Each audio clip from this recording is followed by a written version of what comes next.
My friends, listen to me carefully.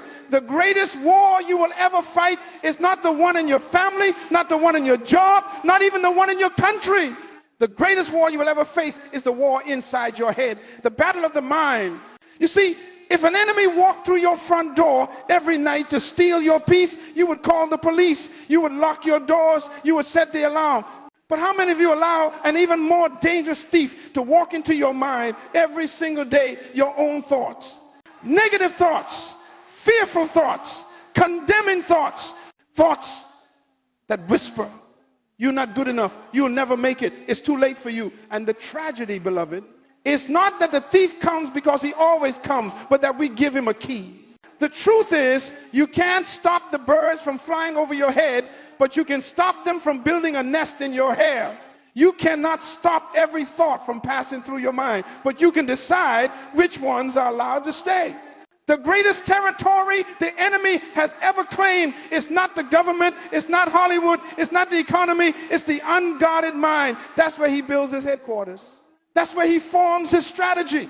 Because if he can capture your mind, he doesn't need to capture your life. Your body will follow whatever your mind believes. That's why the Bible says, as a man thinketh in his heart, so is he. Your life is moving in the direction of your most dominant thoughts. Your peace, your progress, your productivity, all of it flows from the state of your mind. Some of you are losing battles that were never meant to be fought because you've surrendered before the fight even started. You've allowed the lies to move in and pay rent in your head. And they built a whole city of doubt, fear, and insecurity right there in your mind. Let me tell you something. You will never live higher than you think. You will never walk further than you can see in your own imagination. Your limitations are not in your environment. They are in your mentality.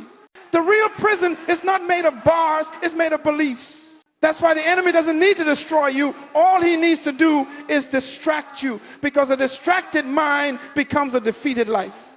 But today, I came to tell you that you are not what you think you are what you decide to think. Your thoughts are not innocent, they are seeds.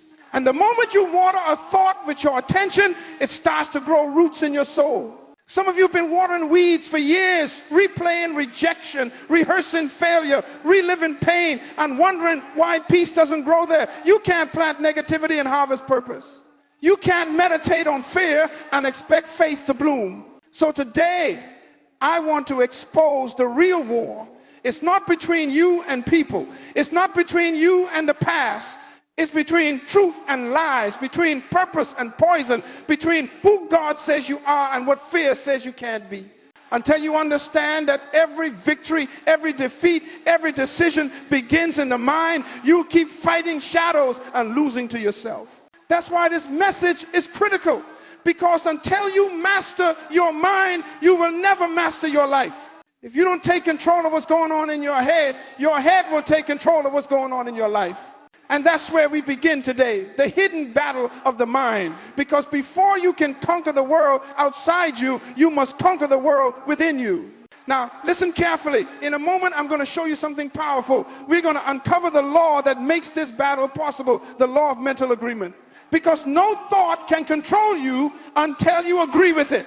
Now, hear me carefully. Every battle of the mind is governed by one law, the law of mental agreement. Nothing, and I mean nothing, has power over you until you agree with it. Agreement is permission. Agreement is partnership. Agreement is access. You see, a thought by itself is just a suggestion, an invitation, knocking at the door of your consciousness. But the moment you agree with it, you give it a room, a seat, and a microphone in your soul. The Bible asks the question, can two walk together except they agree? My friend, that principle doesn't just apply to people, it applies to thoughts. You cannot walk with fear unless you agree with fear. You cannot walk with peace unless you agree with peace. You cannot walk with truth while entertaining a lie.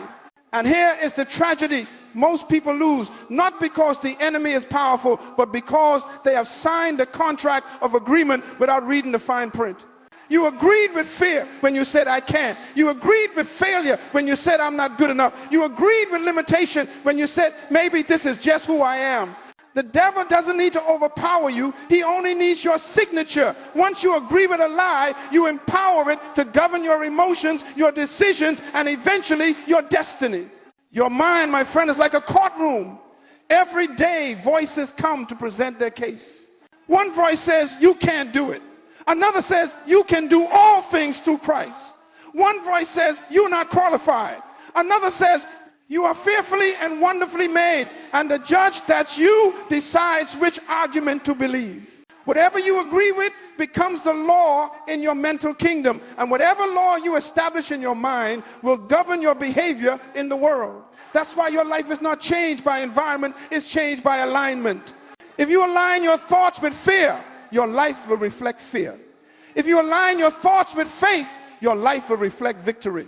Agreement determines atmosphere. Let me give you an example. When a person keeps saying, nothing ever works for me, they are not describing life, they are designing it. Their agreement has turned into a prophecy. The words of their mouth have built walls around their future. That is why you must never use your agreement to empower your enemy. Don't agree with depression. Don't agree with poverty. Don't agree with confusion. Stop shaking hands with thoughts that don't serve your destiny. When a lie comes knocking, don't open the door. Don't host what heaven never sent. Thoughts are squatters. They stay only if you allow them. Say this with me. I will no longer agree with what God has not spoken. Because here's the truth. You were created to be the legislator of your own mind. Whatever you bind in your thought life will be bound in your behavior. Whatever you loose in your belief will be loosed in your destiny. Your mind is sacred territory. Don't lease it to lies. Don't let fear sign your documents. Tear up the contract. Revoke the agreement. You have the authority to change what you've been agreeing with. You have the right to cancel every mental covenant that has changed your confidence, crippled your creativity, and clouded your peace. So before we move further, let me make this declaration over you. Today, every false agreement is nullified. Every mental chain that was built by belief is being broken by truth. From this moment, you will no longer agree with defeat, you will agree with destiny. Now that you understand the law of mental agreement, you can finally see how invisible chains are formed, because every chain starts as an agreement, a small yes to a lie that grows until it controls your life. In the next part, I'm going to reveal those very chains, the three invisible chains that silently sabotage your progress and make you live beneath your potential. Now listen carefully. Because this is the first invisible chain, the most dangerous one of all, the identity lie. It is the lie that tells you that you are what you've done, that your past defines your worth, that your failure is your final name. You see, the greatest attack the enemy ever launched against mankind was not the temptation to sin, it was the manipulation of identity. In the garden, the serpent never touched Adam's hands. He attacked Adam's mind. He whispered, if you eat this, you will become like God. But Adam was already like God. The lie was not in the fruit, the lie was in the thought. The devil didn't have to destroy Adam. He just had to make him doubt who he already was. And from that moment, man stopped living from identity and started living for validation. That is the chain that still binds people today. When you don't know who you are, you will live by what others call you. When you forget your divine image, you will sell your destiny for approval. When you believe the lie about your worth, you will trade your crown for crumbs. Some of you have been walking with this chain for years. The chain that says, I am not enough. The chain that says, I am damaged. The chain that says, I am unworthy of peace or success or love. But I came to tell you today, those are not facts. Those are fictions. Those are forged documents from a false identity office. Hear me. Your failure is an event, not a person. Your mistake is an episode, not your identity. You can lose your job and still be valuable. You can fail an exam and still be intelligent. You can be rejected and still be chosen by God. The problem is not what happened to you, it's what you started to believe about yourself because of what happened. You lost a battle and began to call yourself a loser. You made a mistake and began to call yourself a failure. You went through a season of delay and began to call yourself forgotten. But those labels are lies. You are not what life has done to you. You are what God designed in you. The fall didn't begin with disobedience. It began with distorted identity, because when you forget who you are, you will act beneath who you are. Sin is not just breaking rules, it's forgetting your royal bloodline. You are a son, you are a daughter, you are made in the image of the King. That's why I always tell people, you don't need to find yourself, you need to remember yourself, because you can't lose what heaven created, you can only forget it. Let me give you a principle. The enemy attacks your identity because he fears your authority. He knows if you ever discover who you really are, you will no longer chase what you already possess. You will no longer beg for what you were born to command. So how do you break the chain of the identity lie? You break it by confronting it. You can't heal what you hide, and you can't defeat what you deny. Start by writing down every false statement you've believed about yourself. Every I am not enough. Every I always mess things up. Every I'll never change. Write them down, because you can't cancel what you won't confront. Then replace every lie with truth. If the lie says I'm not loved, the truth says I am loved with an everlasting love. If the lie says I'm a failure, the truth says I can do all things through Christ who strengthens me. If the lie says I don't belong, the truth says I am seated in heavenly places. And after you replace the lie, you must rehearse the truth until it becomes your reflex. Speak it daily, think it hourly, and act like it's already true, because what you repeat, you believe. And what you believe, you become. Say it aloud. I am not my past. I am not my pain. I am not my performance. I am who God says I am. When you reclaim your identity, fear loses its argument, the world loses its control, and the enemy loses his license to speak over your life. You were never designed to live in confusion about your worth. You are heaven's investment, earth's ambassador, and destiny's blueprint. Don't let a temporary experience rewrite your eternal identity. So today, I declare over you, the first chain is breaking. The identity lie is shattered. You will no longer see yourself through the lens of failure, but through the mirror of purpose. You are not trying to become someone, you already are someone. You are not a mistake waiting to be fixed. You are a masterpiece waiting to be revealed. And when you know who you are, you stop negotiating with what you were never meant to tolerate. Because the moment you stand in your true identity, you stand in authority. And now that your identity is restored, you are ready to face the next invisible chain, the one that hides behind logic, disguises itself as wisdom, and keeps even the strongest believers paralyzed. It's time to confront the fear agreement. Now that your identity has been restored, let's expose the second invisible chain, the fear agreement. This one is subtle. It hides behind reason. It wears the mask of logic, but it is still bondage. Fear is the most respected liar in the world.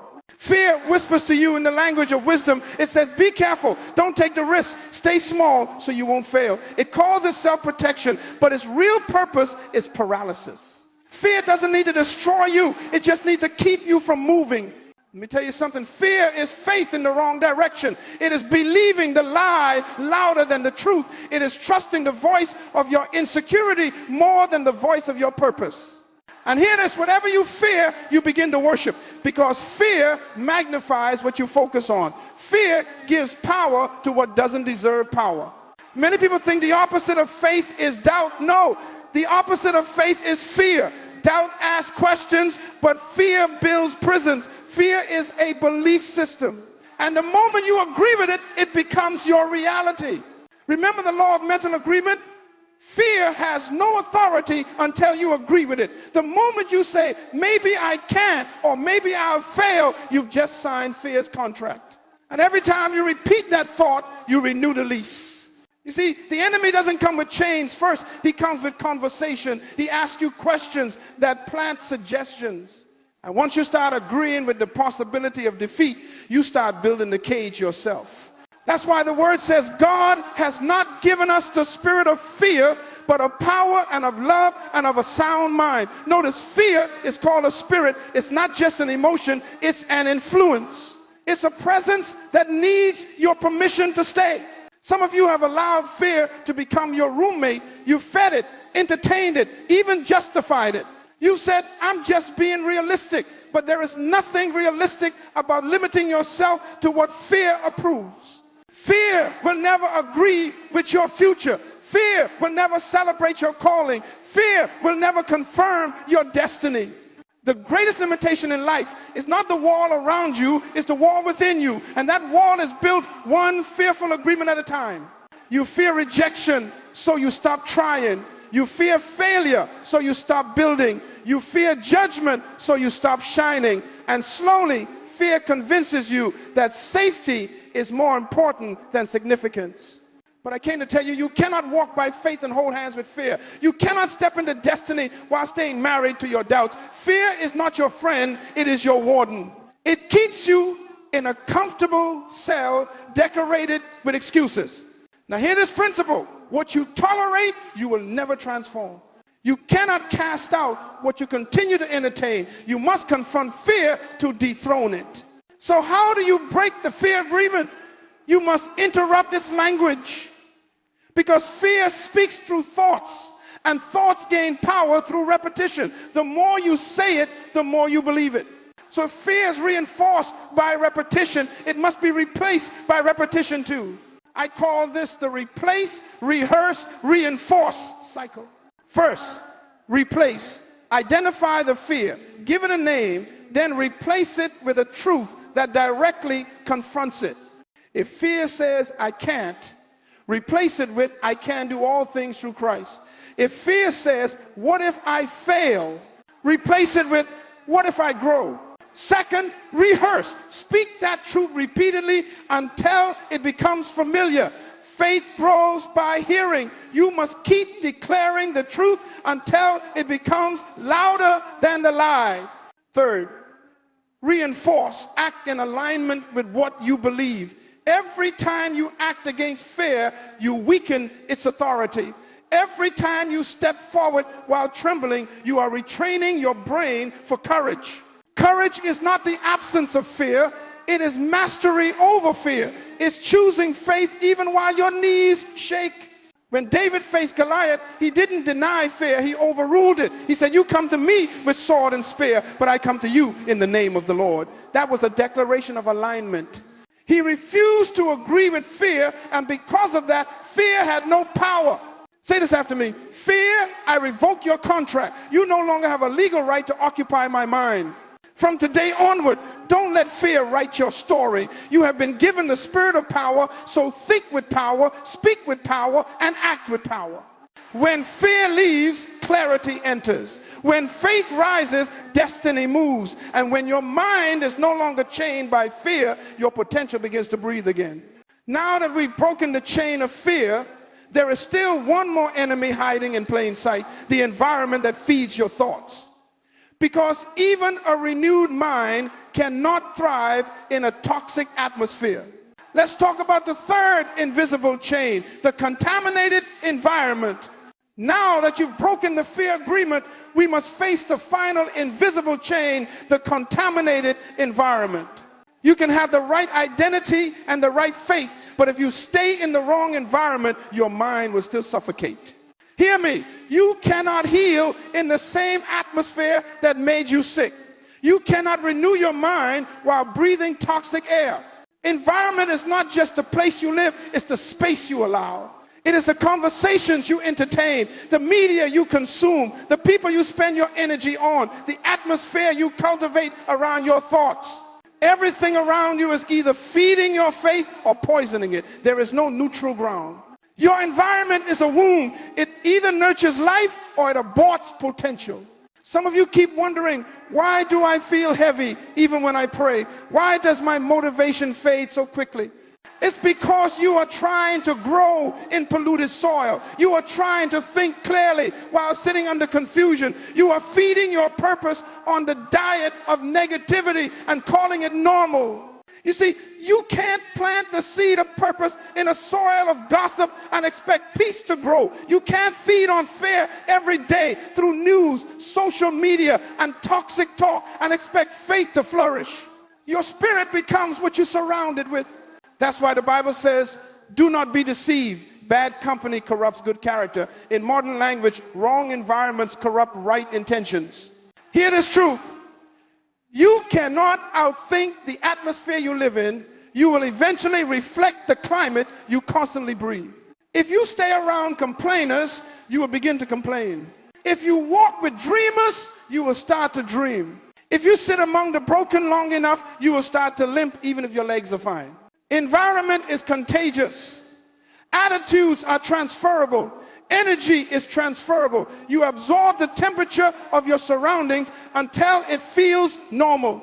That is why you must become intentional about your atmosphere. Ask yourself today, what kind of environment have I allowed around my mind? Who gets access to my peace? Who speaks into my purpose?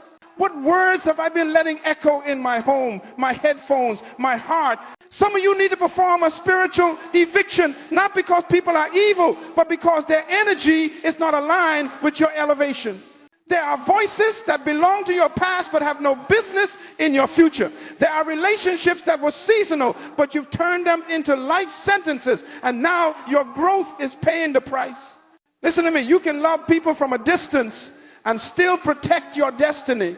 Jesus loved Judas, but he didn't bring Judas into every conversation. You must discern proximity. Some voices should be heard occasionally, not constantly. Here's a powerful principle. Your environment is prophecy. Whatever you sit under, you will eventually sit in.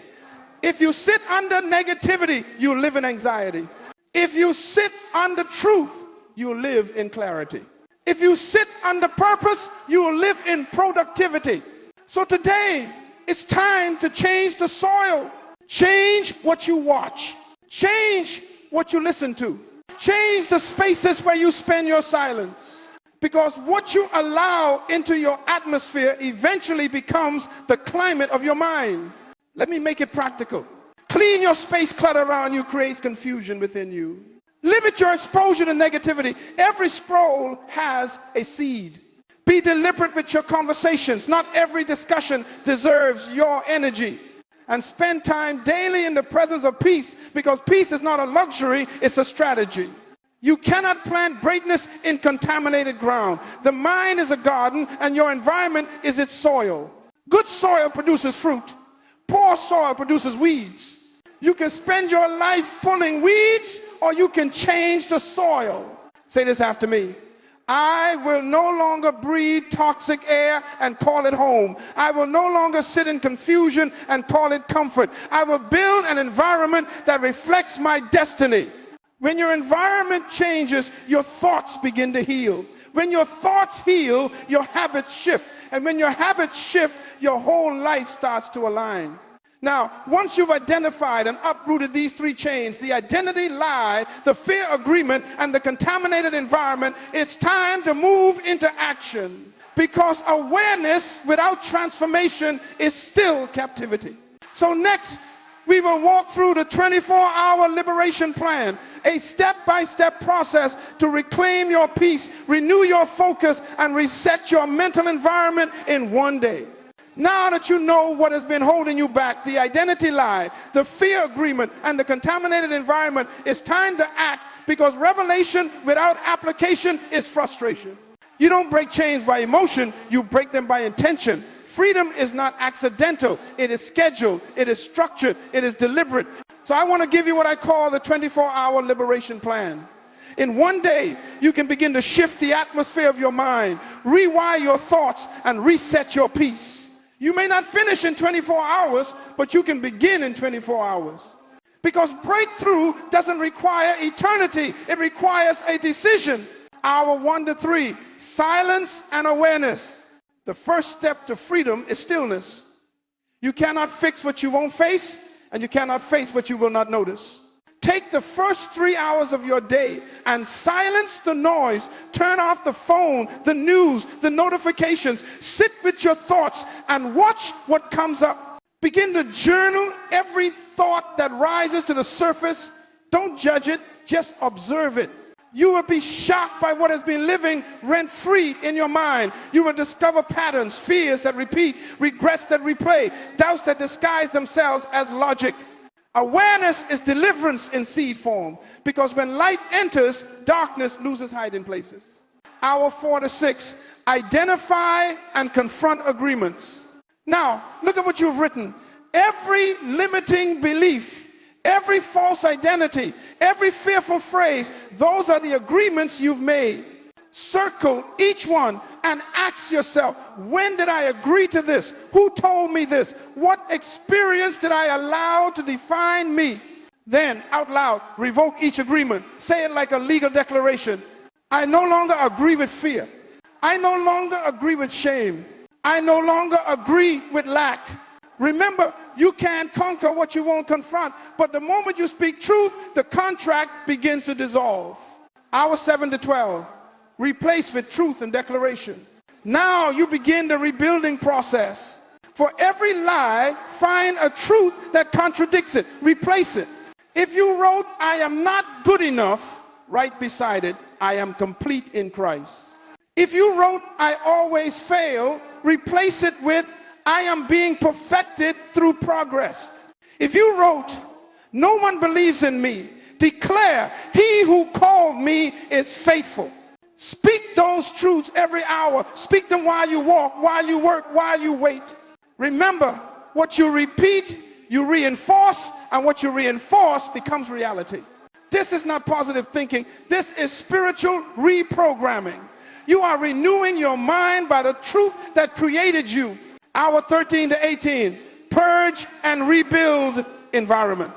Now that your mind is realigned, your environment must match it. Because an unguarded environment will reinfect a healed mind. Take the next hours to purge your space. Clean the room where you spend the most time. Throw away what represents old seasons. Remove clutter, because confusion lives in chaos. Then purge your digital world. Unfollow voices that feed insecurity. Silence content that glorifies fear or failure. Fill your feed with wisdom, faith, and growth. Finally, evaluate your relationships.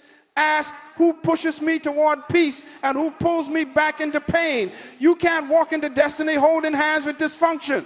Your environment must echo your new identity. Hour 19 to 24, practice gratitude and command your future. Now comes the reinforcement. End your 24 hours in gratitude and declaration. Begin to thank God for what he has already done in your mind. Thank him for clarity. Thank him for courage. Thank him for peace. Gratitude is fertilizer for faith. Then command your future. Stand tall and speak over yourself. I am free from mental chains. I walk in divine confidence. My mind is aligned with truth. I am no longer reacting to life, I am creating it. And as you speak, something begins to shift. You start to feel lighter, clearer, stronger. Not because life changed, but because you changed. You see, my friend, you don't need a lifetime to start again. You just need one obedient day. Freedom does not come through wishing. It comes through wisdom practiced.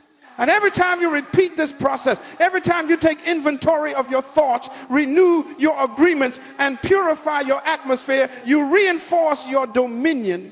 Because transformation doesn't begin in a crowd, it begins in a quiet commitment. So here is your assignment. Take the next 24 hours and begin your liberation plan. Do not delay it. Don't negotiate with procrastination. If you start today, your tomorrow will already look different. And remember this principle, freedom maintained is greater than freedom achieved. You are not just breaking chains, you are learning how to live without them. Now that you have walked through the process of liberation, it's time to learn how to guard what you've gained, how to protect your peace and preserve your clarity. In the next section, we'll learn about the discipline of mastery, guarding the gate of the mind. Now that you have tasted freedom, you must learn how to keep it. Because freedom that is not guarded will always drift back into bondage. Let me teach you this principle. Whatever you do not protect, you will eventually lose. You don't lose peace because someone stole it. You lose peace because you left the gate open. The mind is not a playground. It is a gate. And gates are designed for one reason, to control access. You decide what enters, what stays, and what leaves. You are the gatekeeper of your destiny. Most people treat their minds like public parks. Anyone can walk in, dump their opinions, plant their negativity, and leave. And then they wonder why their thoughts are cluttered and their faith feels weak. My friend, you cannot live in victory with an unlocked mind. You must guard the gate, because everything you allow in your thoughts eventually becomes an architect of your reality. Thoughts are not visitors, they are builders. They build habits, emotions, and expectations. Here is a truth you must never forget. Whatever enters consistently will eventually control. If you let fear enter daily, fear will lead. If you let faith enter daily, faith will lead. If you let gossip enter daily, confusion will lead. If you let wisdom enter daily, clarity will lead. So ask yourself today, who has access to my gate? There are three main gates to your mind: the eye gate, the ear gate, and the mouth gate. What you see, what you hear, and what you speak determine the condition of your inner world. Let's talk about the eye gate. You cannot watch darkness all day and expect to walk in light. You cannot fill your eyes with chaos and expect calm in your heart. The eye is the window to the soul. Guard it. Choose what you consume visually, because your imagination becomes the paintbrush of your destiny. Then the ear gate. Words are seeds and your ears are soil. Every conversation you entertain, every podcast you absorb, every lyric you repeat, they are planting something in you. Some people are not speaking to your spirit, they are sowing weeds in your mind. You must learn to say, no, I don't need to hear that. Silence is sometimes the most spiritual response you can give. And finally, the mouth gate. Your tongue is both a key and a sword. It opens doors or closes them. You cannot speak defeat and expect victory. You cannot complain all week and expect faith to rise on Sunday. Your mouth is the lock to your mind. It either secures peace or invites chaos. Guard your words, because every sentence you speak becomes a command to your subconscious. Let me give you a habit to live by. Morning command, night reflection. In the morning, command your thoughts before the world does. Start your day declaring truth, who you are, what you believe, what you will focus on. Say, this is the day that the Lord has made. I will rejoice and be glad in it. That's not a feeling, that's a decree. Then, at night, reflect. Ask yourself, what entered my gate today that should not stay? Forgive what needs to be forgiven. Release what needs to be released. Don't carry today's clutter into tomorrow's calling. You see, a disciplined mind is not a strict mind, it's a strategic mind. Discipline doesn't restrict you, it protects you. Freedom without discipline is chaos dressed in excitement. But freedom with discipline is power guided by purpose. So remember this, you are not just a thinker, you are a guardian. You are the steward of your peace, the custodian of your purpose, and the keeper of your clarity. Guard it, defend it, protect it like it's sacred, because it is. And when the gate of your mind is protected, the garden of your life will flourish. Now, when you've learned to guard the gate, you can finally live in what I call the renewed life. A life where peace is your atmosphere, clarity is your direction, and purpose is your fuel. Now that you've learned to guard the gate of your mind, you are ready to step into what I call the renewed life. Because freedom was never the end goal, transformation is. The purpose of renewing your mind is not just to think better, it is to live higher. You see, when the mind is renewed, the whole life is redefined. The renewed mind doesn't react, it responds. It doesn't panic, it perceives. It doesn't chase approval, it walks in purpose. A renewed mind is not empty of thoughts. It's full of truth. It's not noisy with fear. It's quiet with confidence. And the greatest evidence of a renewed mind is peace. Not the kind of peace that depends on circumstances, but the kind that comes from clarity.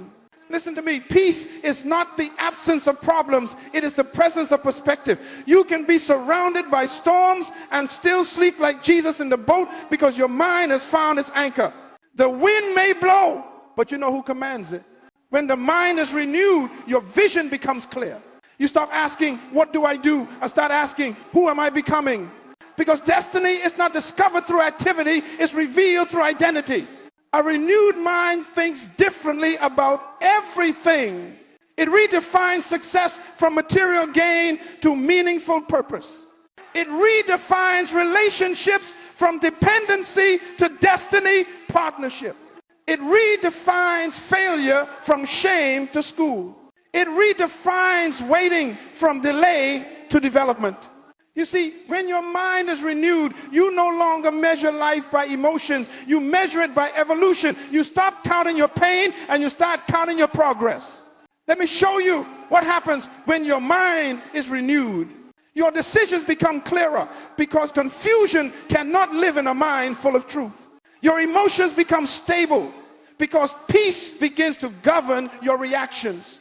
Your creativity returns because the clutter that blocked inspiration has been cleared. And your purpose becomes unstoppable because you finally agree with who you were born to be. That's why Paul said, be transformed by the renewing of your mind. He didn't say renew your habits first, because behavior is the fruit, but thought is the root. You can't fix the fruit if you don't heal the root. When you renew your mind, everything else begins to align. You think like the King designed you to think, with clarity, confidence, and conviction. You stop seeing life through the fog of fear and start seeing it through the lens of faith. Hear this. When the mind is clear, the path is bright. When the path is bright, the steps are bold. When the steps are bold, destiny unfolds. So don't live beneath the level of your revelation. Walk in the life you've already been given, a life of purpose, peace, and power. You were never designed to live in confusion about who you are or where you're going. You are heaven's idea manifested on earth. You were born to bring clarity into chaos, to bring order into disorder, to bring light into darkness. Let me declare this over you. Your mind is renewed. Your heart is at peace. Your steps are aligned. Your future is secure. You are no longer surviving. You are mastering. You are no longer wandering. You are walking in wisdom. The renewed life is not a destination. It is a daily decision. Every day you wake up, you decide again to think from purpose, not from pain. To think from vision, not from fear. To think from truth, not from memory.